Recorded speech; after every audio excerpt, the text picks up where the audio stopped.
Отец Риммы был очень богатым человеком. Свой первый миллион он заработал в 28 лет.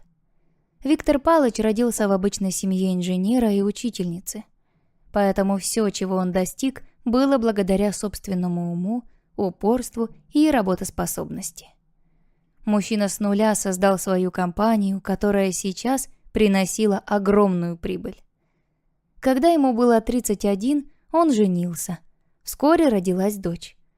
Но, к сожалению, супруга умерла при родах, и они с малышкой остались вдвоем. Римма росла капризным ребенком. Видно было, что ей не хватало женского внимания. Поэтому Виктор Палыч нанял несколько гувернанток, которые круглосуточно были с дочерью. Но в то же время сам он редко находил время, чтобы заниматься Риммой. Когда ей стукнуло 25, отец понял, что упустил многое в ее воспитании. Из ребенка, который не прочь пошалить, Римма превратилась в разбалованную и наглую девушку, которая только и умеет, что гулять, веселиться и тратить отцовские деньги. Только за одну ночь в ночном клубе она могла оставить такую сумму денег, которая могло бы хватить на месяц обычной среднестатистической семье. Но это ее ни капельки не беспокоило. Она знала, что у папочки достаточно денег, чтобы она могла ни в чем себе не отказывать. И если он и ругал ее за то, что она снова прогуляла кругленькую сумму, то потом очень быстро отходил, еще и прощения просил, что был с ней груб. До недавнего времени все именно так и происходило. Но случилась одна ситуация, которая стала точкой кипения для Виктора Палыча. Так как мужчина был довольно известным бизнесменом, статус обязывал его поддерживать свой имидж. Он заводил полезные знакомства для продвижения своего бизнеса. И вот с одним из бизнес-партнеров, который оказался сам губернатор области, Виктор Палыч придумал совершить не рабочую, а семейную сделку. Они решили поженить своих детей. И вот, когда долгожданный день бракосочетания наступил, Римма сбежала прямо из-под венца. Она выбежала и села в автомобиль, который увез ее в неизвестном направлении. Последнее, что она сказала, было: «Извините, я так не могу. Папа, я его совсем не люблю, я не могу выйти за него». Для Виктора Палыча это стало ударом. Такого позора он не ожидал, да еще и от родной дочери. Естественно, свадьбу пришлось отменить. Мужчина, как грозовая туча, поехал домой. Он был решительно настроен поговорить серьезно с дочерью, но той не оказалось дома. Римма объявилась лишь через несколько дней. Дома ее ждали охранники отца, которые проводили девушку сразу в кабинет шефа. Она чувствовала себя какой-то преступницей. Едва переступив порог отцовского кабинета, девушка произнесла: «Папочка, прости меня, пожалуйста, но я не могла поступить по-другому. Я поняла, что не хочу и не смогу прожить с этим человеком всю жизнь. Но не люблю я его и никогда не полюблю. Неужели ты такого счастья для меня желаешь?» Девушка вспомнила старую поговорку: «Лучшая защита – это нападение», и решила ей последовать. «А ты подумала о своем отце, когда совершала такую глупость?» – тихо проговорил Виктор Палыч. «Ты хоть представляешь, как ты меня опозорила? Я выглядел посмешищем. Да о нас с тобой все газеты пишут, что мы с тобой горе-семейка. От меня могут отвернуться все бизнес-партнеры. Как я могу гарантировать успех в общих делах, если даже родную дочь не могу усмирить?»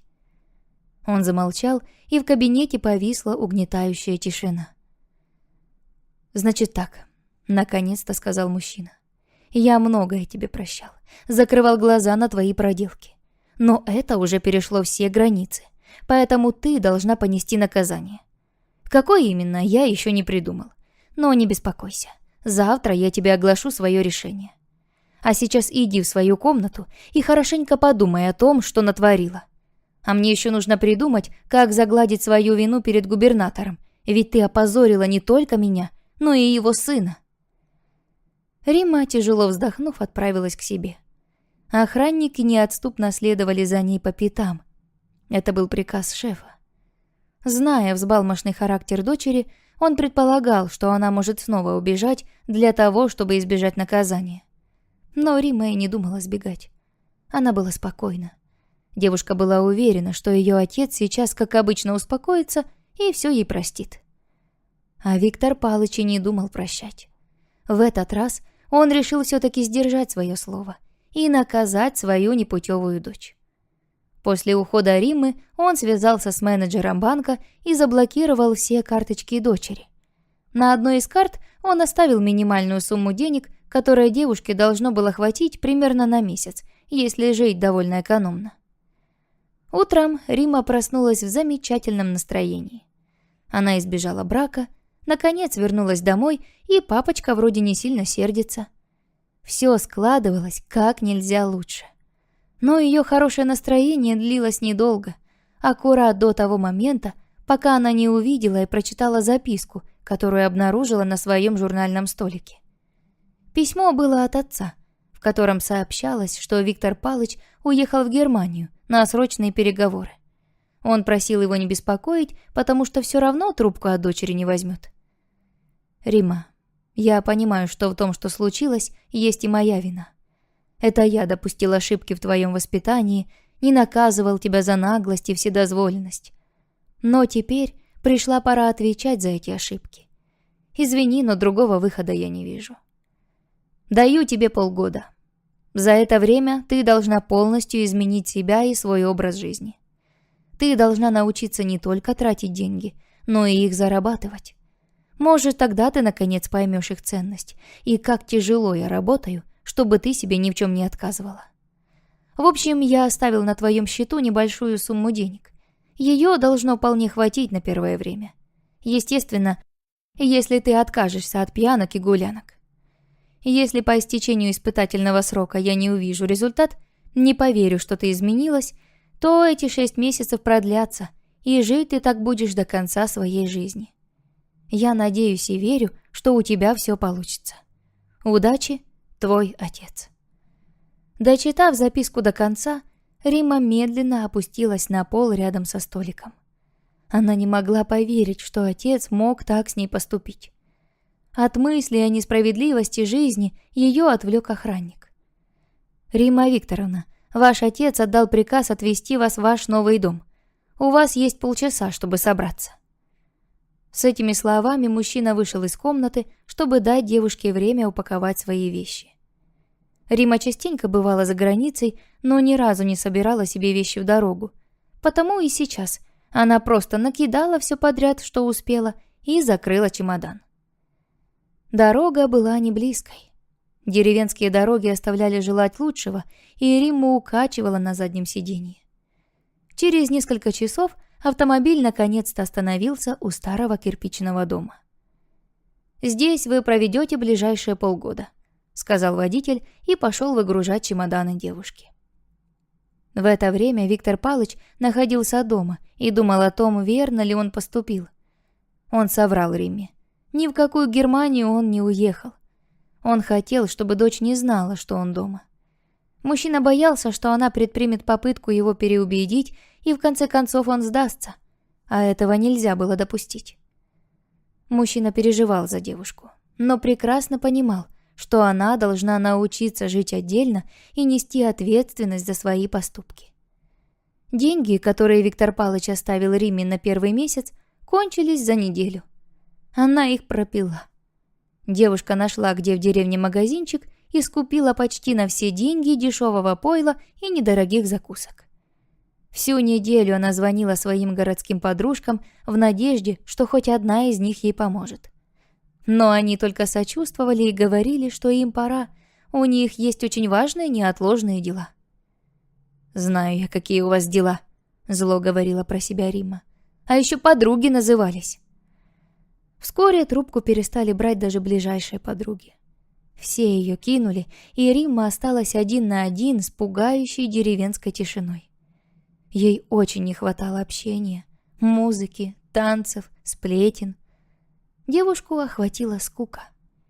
Через некоторое время, приняв неизбежное, Римма сказала сама себе: «Так не может дальше продолжаться. Нужно взять себя в руки и начать что-то делать. Так и время быстрее пройдет». Начать девушка решила с уборки дома. С непривычки это было довольно тяжело для Риммы, но за несколько дней она наконец справилась, и дом засверкал чистотой. Следующим пунктом в ее плане был сад. Он очень зарос, и из-за сорняков солнечный свет не поступал в дом. В саду ее увидела соседка Зинаида Степановна. Ей стало жаль девушку, которая неумело дергала сорняки, и она решила помочь, заодно и познакомиться. Зинаида Степановна оказалась приятной бабулечкой, которая была рада помочь девушке и научить ее всем домашним премудростям. Римма была просто счастлива. Наконец-то нашелся человек, с которым можно было поговорить. Девушка стала много времени проводить у соседки. Они вместе готовили, лепили вареники и пекли пироги. Женщина учила ее ухаживать за растениями, а также как отличить цветок от сорняка.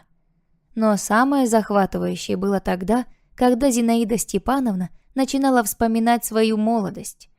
Она много чего могла рассказать. Многое она рассказала и о родственниках Риммы. Как оказалось, девушка живет как раз в доме, который построил еще ее прадед. Зинаида Степановна знала лично и ее отца, и деда с бабкой. И даже несколько раз видела мать Риммы, до того, как она умерла. Девушке очень нравились ее рассказы о прошлом, и она с радостью всегда откликалась на все просьбы старушки, в надежде услышать еще хоть что-нибудь. Так шли месяцы. Римма уже научилась самостоятельно справляться со всеми домашними делами, но все так же часто заглядывала к старушке. Уже не чтобы чему-то научиться, а чтобы помочь старенькой соседке. Все у Риммы складывалось как нельзя лучше. Да вот только уже остро ощущалась нехватка денег. Отец, как и обещал, больше не дал ни копейки. За все это время он даже ни разу не позвонил, чтобы узнать, жива ли вообще его дочь. Этим поделилась Римма с соседкой, и та ей посоветовала устроиться на работу. «У нас как раз на почту требуется почтальон. Думаю, тебе эта работа подойдет. Ничего тяжелого, только нужна выносливость, чтобы по селу круги наматывать. Но ты молодая, у тебя все получится». Девушка решила, что попробует. Все же лучше, чем просить у отца деньги. Первое время, конечно, было трудно. Римма путалась в адресах. Но скоро она все запомнила, и работа пошла намного легче. Многие односельчане ее уже узнавали и не прочь были пообщаться с новенькой. А Римма была рада. Наконец-то она нашла общение, которого ей так не хватало. Однажды, когда девушка разносила почту, она увидела маленького мальчика. Он стоял на подоконнике и бил ладошками по стеклу. Римма стремглав кинулась к малышу. Она побоялась, что он может упасть либо пораниться. Забрав ребенка, она обошла дом и постучала в двери. Ей никто не открыл, но дверь оказалась не заперта. Набравшись смелости, девушка вошла в дом. «Эй, есть кто-нибудь? Меня зовут Римма, я ваш новый почтальон». Она постояла несколько минут у входной двери, но, не услышав ни звука в ответ, смело прошла дальше вглубь дома. Девушка обошла все комнаты, но дом оказался пуст. Она поняла, что ребенка бросили дома одного. «Привет, я Римма. А тебя как зовут?» Наконец обратилась девушка к мальчишке. «Саша», — сказал малыш. «Саша, а где же твоя мама? Давно ты один?» — спросила девушка. «Мамы давно нету, а я очень хочу кушать», — ответил малыш. Римма кинулась к холодильнику в надежде найти что-то съедобное, но тот оказался пуст. Девушка наспех переодела мальчика и отправилась к соседям, разузнать, где же может быть мать Саши. «Не найдете вы ее», — ответила соседка. «Гуляет она, небось, где-то. Непутевая мамка у парнишки». Женщина грустно посмотрела на малыша. «Я уже ее несколько дней не видела. Наверное, опять где-то в загулах». «Как несколько дней?» Римма чуть ли не кричала. «Это, получается, 3-летний ребенок. Сам дома уже больше 2 суток?» Об отце соседка даже не слышала, поэтому Римма решила больше не доставать ее вопросами, а поспешить домой, чтобы накормить голодного мальчугана. Мамаша не объявилась ни на следующий день, ни через день, ни через 2. Рима с помощью участкового нашла родного отца Сашки и попросила сообщить тому, что случилось с ее сыном. Отца звали Сергей, и он даже не подозревал о том, что у него есть ребенок. Он пообещал в ближайшее время приехать и забрать ребенка. Днем за мальчиком присматривала Зинаида Степановна, а Рима после рабочего дня заходила и забирала Сашу. Малыш очень привязался к своей спасительнице, даже начал называть ее «мама Римма».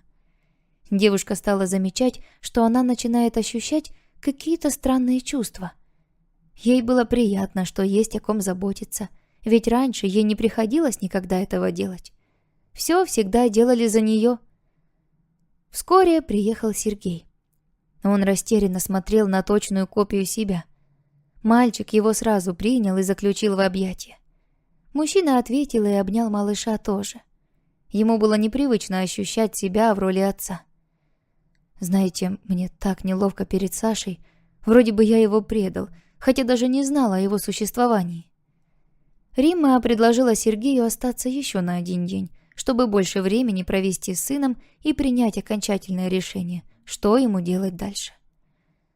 Саша уже мирно сопел в соседней комнате, а девушка с Сергеем пообщались почти до самого утра. Мужчина рассказал, с чего все началось и как стремительно все закончилось. Мать Саши была симпатичная женщина, но слишком хваткая на деньги. Вначале она рассчитывала, что я всю свою получку буду отдавать ей, но когда поняла, что я не согласен, то быстро от меня смылась.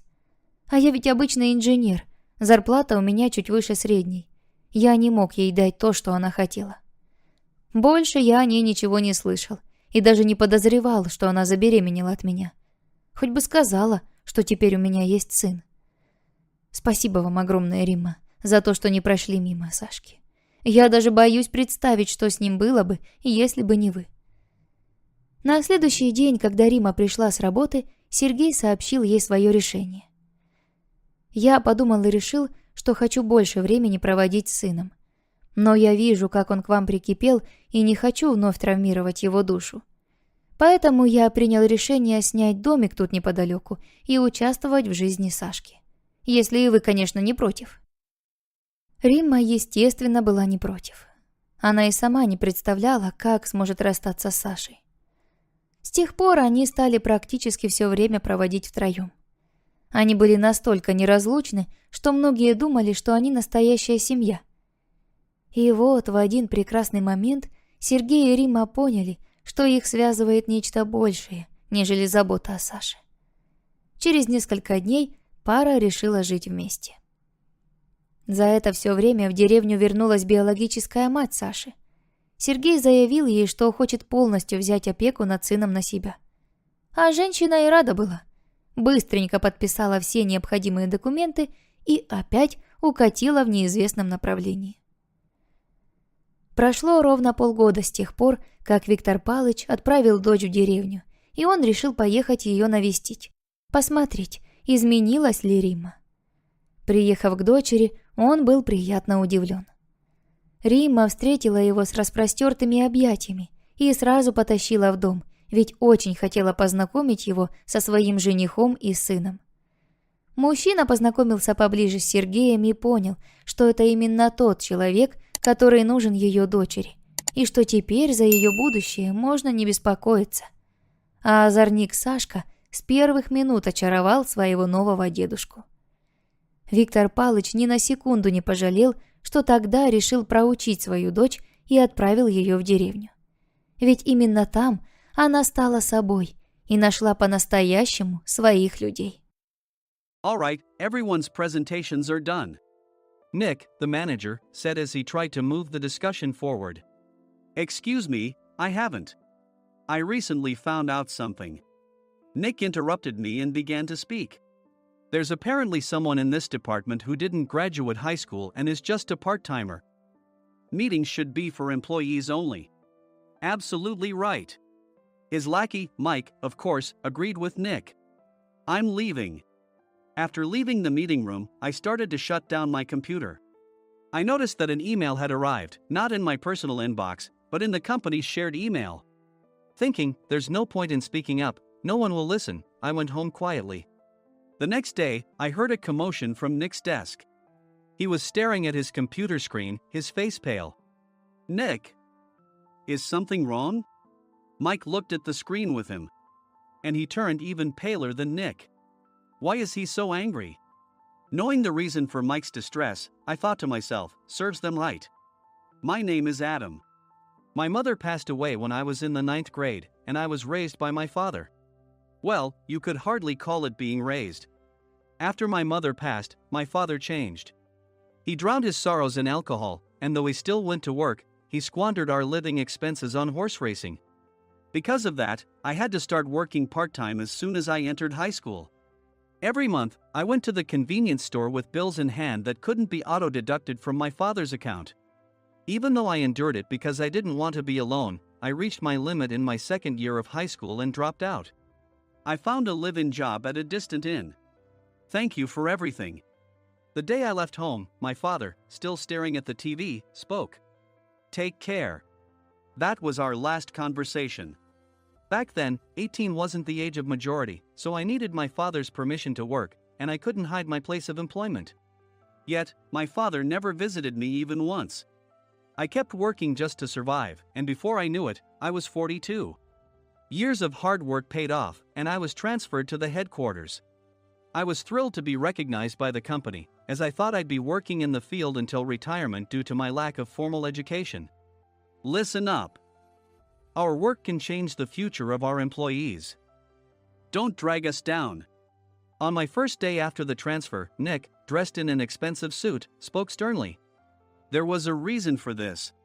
Our inn was located in a prominent tourist destination, known so well that everyone in the state could sing its commercial jingle.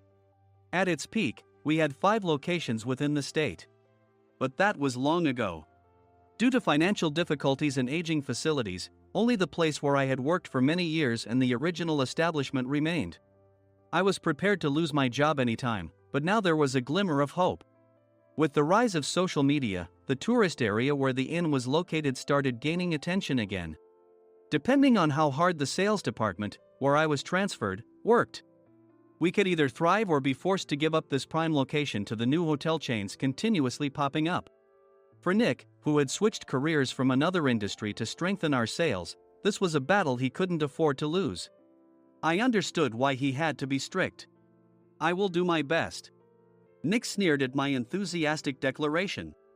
Did you not hear what I said? I'm sorry. I thought I was listening carefully. Out of habit from years of customer service, I apologized reflexively, though I had no idea what had offended him. Someone was watching me with a smirk. In this department, there are those who are expected to excel and those who have been shoved here because they have nowhere else to go. You are the latter. It was Mike, the section chief. He's 7 years younger, at 35. But he was called to headquarters much earlier than I was and had been moving around within the headquarters ever since. I'm not jealous, but I can't accept that he's my boss.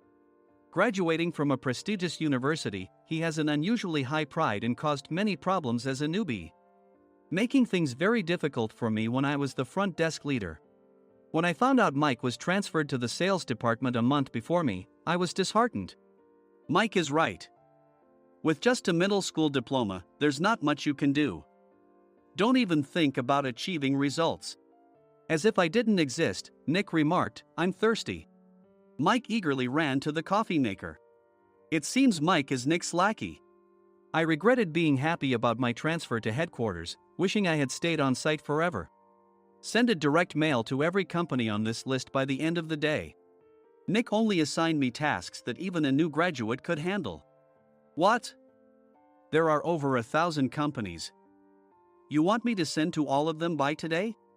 Yes, if you and your fellow misfits split the work, even those with nowhere else to go should finish by today. I glanced at the employees typing away expressionlessly. They were worn out from customer service, only thinking about leaving on time, or were women reassigned after having children, with zero motivation for work. Even Sam, a new graduate from the same university as Mike, who was supposed to be among the expected achievers, had no enthusiasm for the job, having joined the company wanting to do customer service. I don't care what they say, I plan to quit anytime, he said. Only Nick and Mike were highly motivated, making all the decisions between the two of them.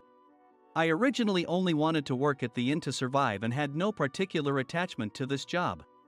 I swallowed my words, thinking I had no right to reprimand them. About a month after the transfer, Nick told us with a frustrated look.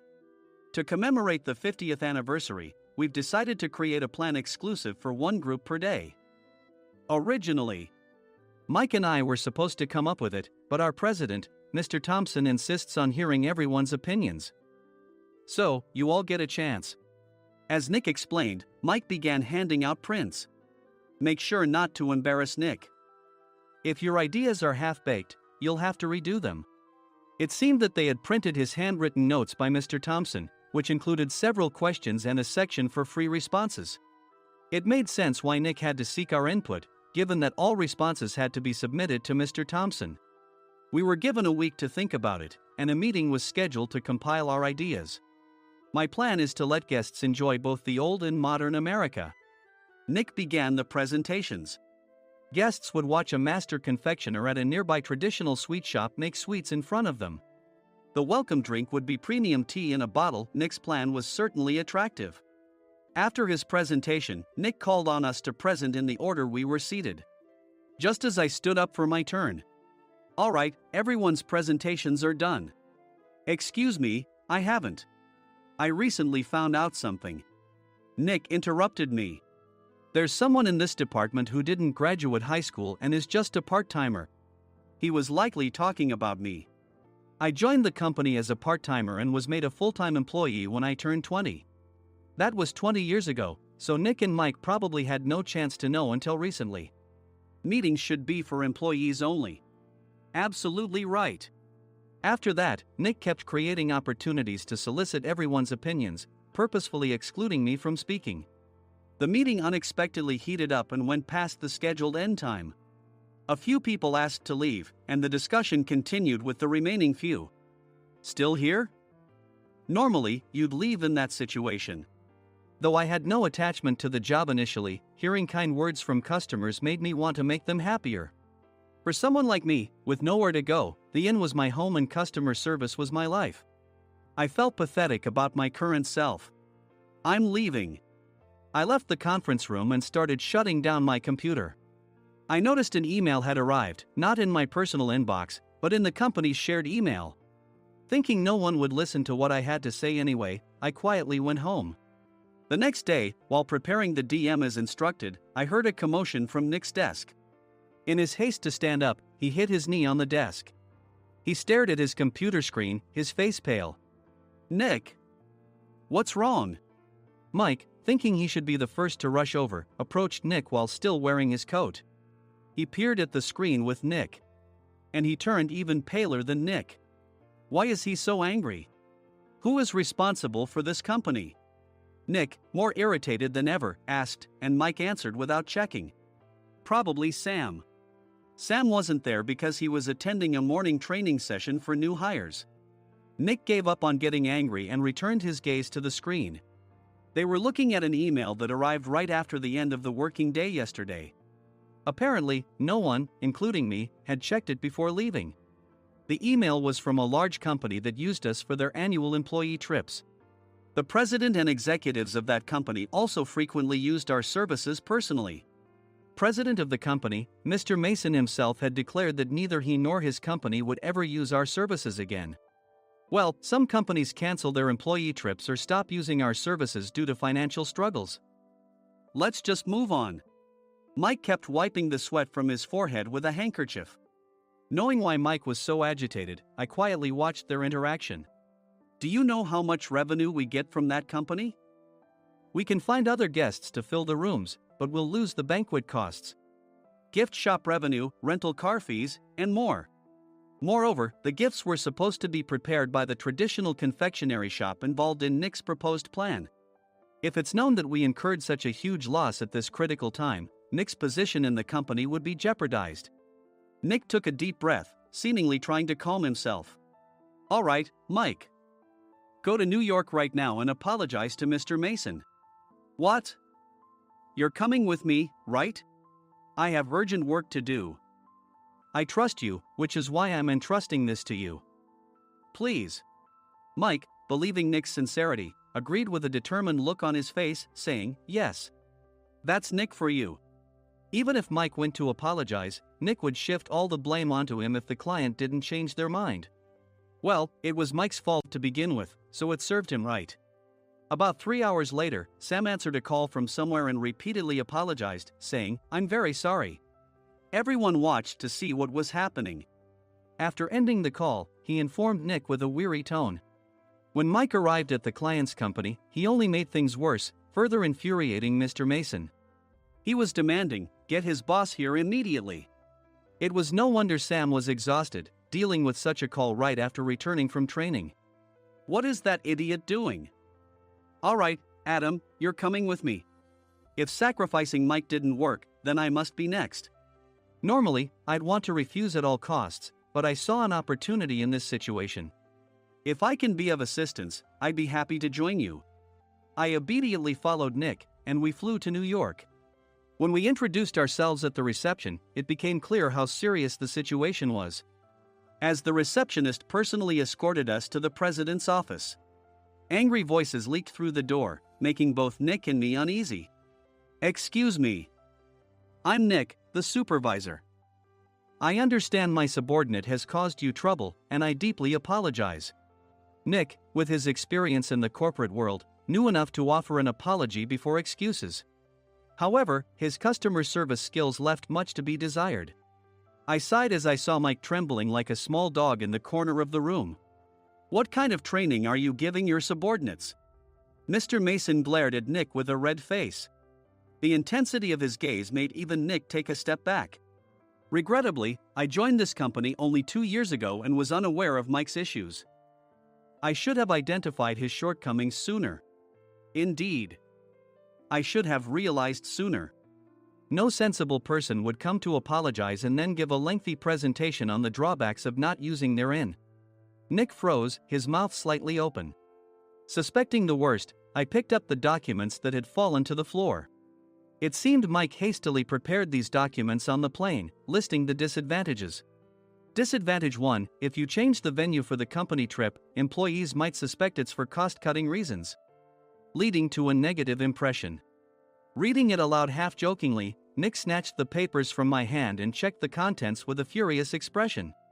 Among the stack of documents was a receipt from a nearby convenience store's copy machine. I felt a pang of dread, hoping he hadn't shown the receipt as well. What do you think he said when I asked what kind of nerve he had to do this? I'm very sorry." Faced with the dire situation, Nick must have thought there was nothing left to do but apologize. In a voice smaller than I'd ever heard from him, he uttered words of apology. He said, "I'm a Harvard graduate. I don't believe I said anything wrong." "Mike, what have you done?" Forgetting his plan to pin the blame on Mike, Nick yelled loudly, even in front of Mr. Mason. "I didn't do anything wrong." "You're still saying that? Look at him." Mike pointed at me with a shaking hand. "I was assigned to headquarters in my 20s and now I'm a section chief. This guy only made it to headquarters at 42. Everything I've done proves I was right. So why are we losing the contract?" Having said his piece, Mike collapsed to the floor. "Of course. You were sent there because you had nowhere else to go." Mike never expected to hear such words from someone he looked down upon. He lunged at me, and Nick hurriedly stepped in to stop him. "Mr. Thompson told me Mike is a quick thinker, and to take good care of him." There's no way he was pushed aside. "Don't make things worse here. He didn't say quick thinker, he said only quick-witted, didn't he?" I don't remember that part." I recalled the many troubles Mike caused when he was a newbie. When Mike was on the front line, his pride was so high that he never apologized to customers. Customer service, especially in our job, doesn't work alone. It brings both good and bad situations. If the front staff or housekeepers made mistakes, or the cleaning company didn't properly clean a room, one had to apologize to the customers regardless of personal fault. Mike, in such situations, would never apologize, insisting he wasn't at fault. This often angered customers, and as the front desk leader, I frequently had to apologize on his behalf. He caused complaints and disrupted operations, which is why he was quickly moved to headquarters. In departments where he didn't interact directly with customers, his quick thinking was beneficial and things went well. But it seemed his flaws were starting to show. Corporate reservations are supposed to be entered into the system by the sales representative. But a quick check yesterday revealed that more than 10 items were missing from the client's reservation.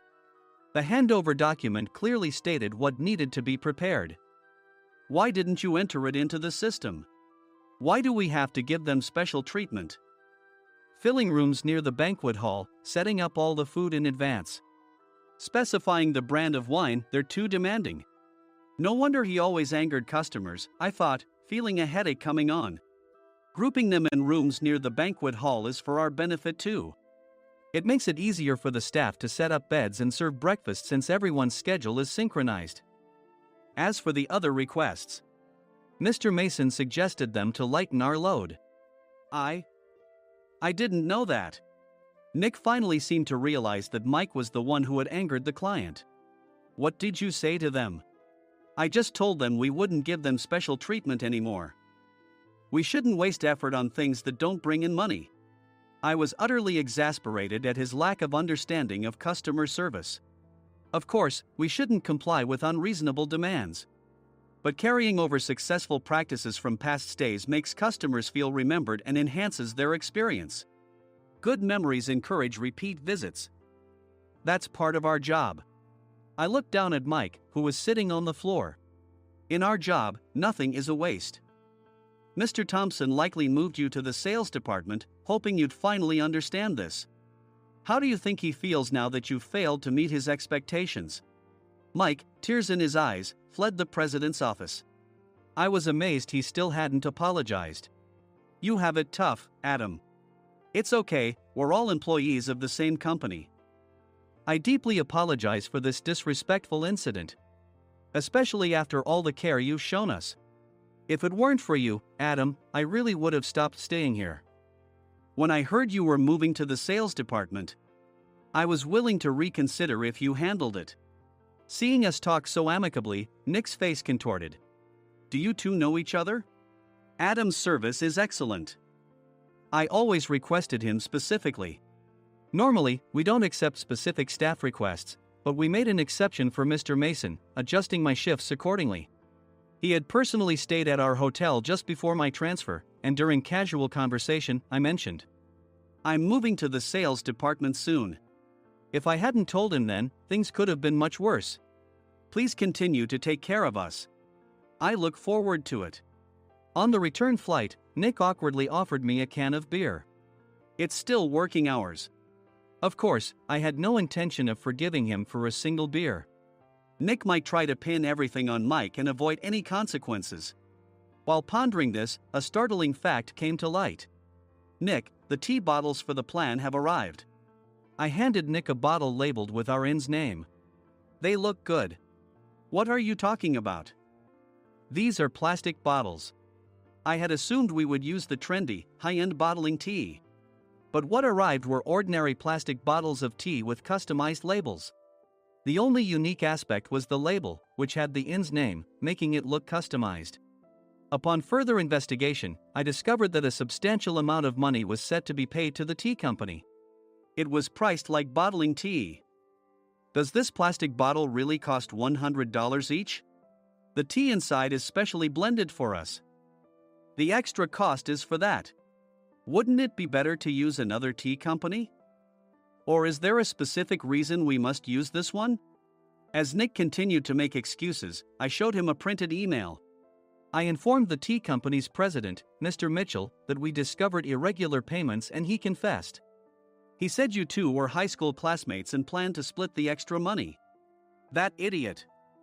Why did he confess? That's not important.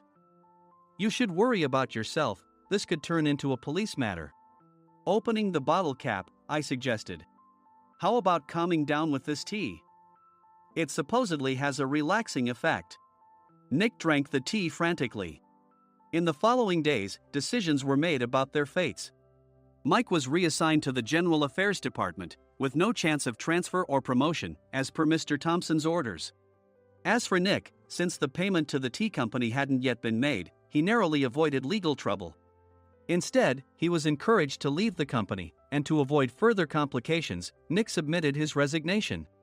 Rumor has it that connections between HR departments have made it difficult for him to find new employment.